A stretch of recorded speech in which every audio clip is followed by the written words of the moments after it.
दोस्तों आज हम बात करेंगे फैटी लिवर डिसीज के बारे में। दोस्तों लिवर हमारे शरीर में पाया जाने वाला एक ऑर्गन है जो right upper quadrant of abdomen यानी कि हमारे पेट के दाहिने ऊपरी हिस्से में डायफ्राम के जस्ट नीचे रहता है।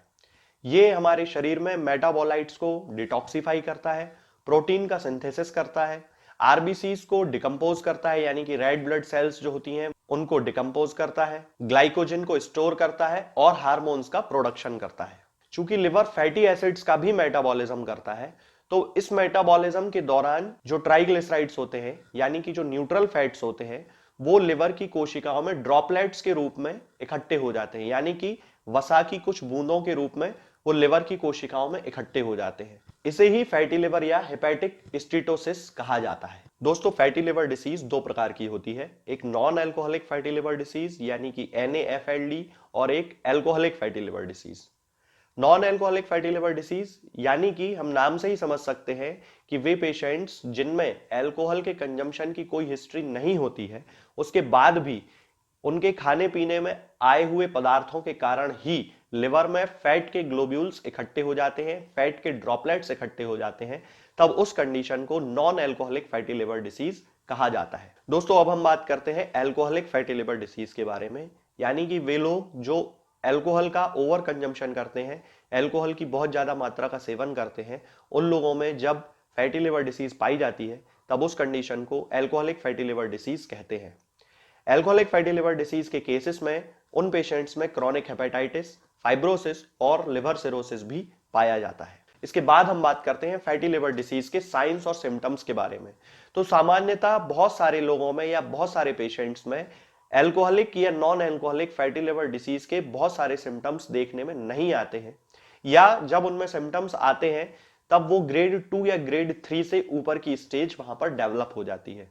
इनमें जो सिम्टम्स आते हैं उनमें ज्यादातर मलाइज यानी कि एक अनइजीनेस की फीलिंग होना, फटीग यानी कि थकान बने रहना, बॉडी के बहुत सारे पार्ट्स में दर्द होना, खास तौर से जो दर्द होता है वो राइट अपर क्वाड्रेंट यानी कि एब्डोमेन के इस हिस्से में दर्द होना, बहुत ज्यादा दर्द होता है कई सारे पेशेंट्स को। कभी कभी ये पेन शोल्डर, राइट शोल्डर के नीचे भी या राइट शोल्डर के पीछे वाले हिस्से में भी कभी कभी ये दर्द कई लोगों में पाया जाता है। जब कई सारे पेशेंट्स में फैटी लिवर बहुत ज्यादा सीवियर कंडीशन में पहुंच जाता है तब बहुत रेयर केसेस में बहुत सारे पेशेंट्स को पीलिया यानी कि जॉन्डिस भी देखने को मिलता है। दोस्तों अब मैं आपको बताता हूं कि फैटी लिवर डिसीज के केस में हम पेशेंट्स को खाने में क्या क्या दे सकते हैं, यानी कि पेशेंट्स को क्या क्या खाना चाहिए। तो इसमें सबसे पहला आता है कॉफी। दोस्तों कॉफी एक ऐसा पदार्थ है जो हमारे शरीर में लिवर में पाए जाने वाले एबनॉर्मल एंजाइम्स के लेवल को नॉर्मल कर देता है। तो वे लोग जिनको फैटी लिवर डिसीज की शिकायत होती है वो लोग कॉफी यूज कर सकते हैं। यदि उनको दूध से कोई प्रॉब्लम होती है तो वो लो फैट दूध या स्किम्ड मिल्क जिसको बोलते हैं, या वो दूध जिसमें से मलाई पूरी तरह निकाल दी जाती है, उस दूध का उपयोग वो कॉफी बनाने में कर सकते हैं और उस कॉफी के यूज से वो अपने फैटी लिवर को नॉर्मल कर सकते हैं। दोस्तों दूसरे नंबर पर आती हैं ग्रीन वेजिटेबल्स। ऐसी बहुत सारी हरे पत्तेदार सब्जियां होती हैं जो हमारे लिवर में फैट के डिपोजिशन को रोकती हैं। इनमें जैसे ब्रोकोली आती है, पालक आती है, हरी पत्ता गोभी आती है, ब्रसेल्स स्प्राउट्स आते हैं। इस तरह की ये बहुत सारी सब्जियां हैं जिनके उपयोग से फैटी लिवर को नॉर्मल किया जा सकता है। इसके अलावा ओटमील, एवोकेडो, वॉलनट्स यानी कि अखरोट, इन सब का सेवन भी फैटी लिवर डिसीज के पेशेंट्स को करना चाहिए। इनके सेवन से फैटी लिवर डिसीज के जो सिम्टम्स होते हैं वो खत्म होने लगते हैं, फैट का डिपोजिशन लिवर की कोशिकाओं में खत्म होने लगता है। इसके अलावा ऑलिव ऑयल और ग्रीन टी का भी उपयोग किया जा सकता है। ऑलिव ऑयल का उपयोग हम खाने को तलने में कर सकते हैं। ग्रीन टी में चूंकि एंटीऑक्सीडेंट्स बहुत ज्यादा मात्रा में पाए जाते हैं तो वो लिवर की कोशिकाओं के काम करने की क्षमता को बढ़ा देते हैं, इसलिए ग्रीन टी का भी उपयोग फैटी लिवर डिसीज के पेशेंट्स में किया जा सकता है। इसके बाद हम बात करते हैं कि फैटी लिवर डिसीज के पेशेंट्स को क्या नहीं खाना चाहिए। तो इसमें सबसे पहला आता है अल्कोहल। वे पेशेंट्स जो non alcoholic fatty liver disease से पीड़ित हैं उनको तो अल्कोहल से बचना ही चाहिए।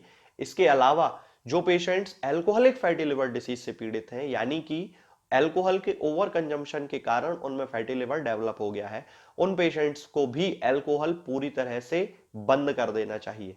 इसके अलावा वे खाद्य पदार्थ जिनमें कि एडेड शुगर का इस्तेमाल किया जाता है, यानी कि बहुत ज्यादा मीठे सैक्रीन वगैरह का इस्तेमाल किया जाता है, उन खाद्य पदार्थों का सेवन भी फैटी लिवर डिसीज के पेशेंट्स को नहीं करना चाहिए। इसके अलावा वे पदार्थ जैसे कि चावल, नूडल्स, पास्ता, ये ऐसे पदार्थ होते हैं जिनमें बहुत ज्यादा मात्रा में स्टार्च पाया जाता है।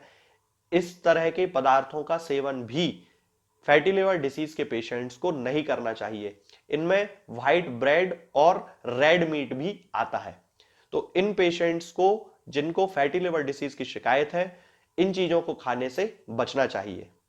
इसके अलावा दोस्तों, हम अपने डाइट प्लान में परिवर्तन करके भी फैटी लिवर को काफी हद तक ठीक कर सकते हैं बिना किसी दवाई की सहायता से।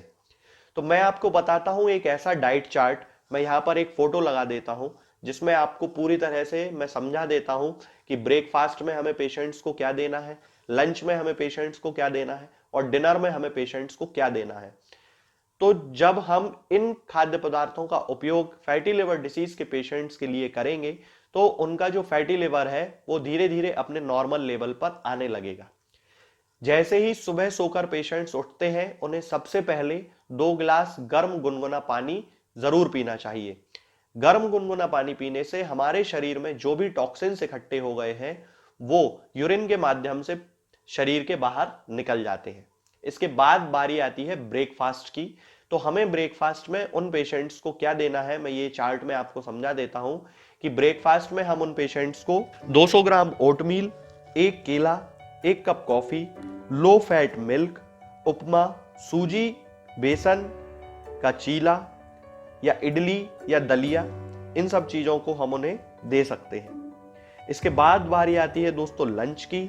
तो लंच में हम पेशेंट्स को 3 रोटी दे सकते हैं, पालक की सलाद, 1 उबला हुआ आलू, 1 कप ब्रोकोली, गाजर या दूसरी सब्जियां, 1 सेब फल और 1 गिलास दूध उन पेशेंट्स को हम दे सकते हैं। इसके बाद बारी आती है डिनर की।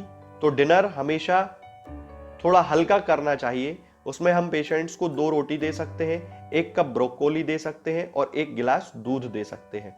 दूध हमें यह ध्यान रखना है कि बिना मलाई वाला स्किम्ड मिल्क होना चाहिए।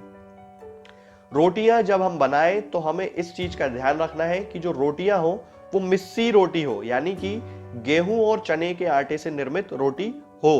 तो वो नॉन एल्कोहलिक और एल्कोहलिक दोनों तरह के फैटी लिवर डिसीज के केसेस में बहुत अच्छा पाचन का काम करती है। इसके अलावा हम उन पेशेंट्स में ताजा दही, मूंग दाल की खिचड़ी, ये सब भी उनको उनके स्वाद के अनुसार दे सकते हैं। तो दोस्तों, आज हमने जाना कि फैटी लिवर डिसीज क्या है, ये किन कारणों से डेवलप होता है, ये कितने प्रकार का होता है और किस तरह की डाइट का उपयोग करके या फिर खाने पीने में किन चीजों का उपयोग करके हम फैटी लिवर डिसीज को बिना दवाइयों की सहायता के भी पूरी तरह से ठीक कर सकते हैं।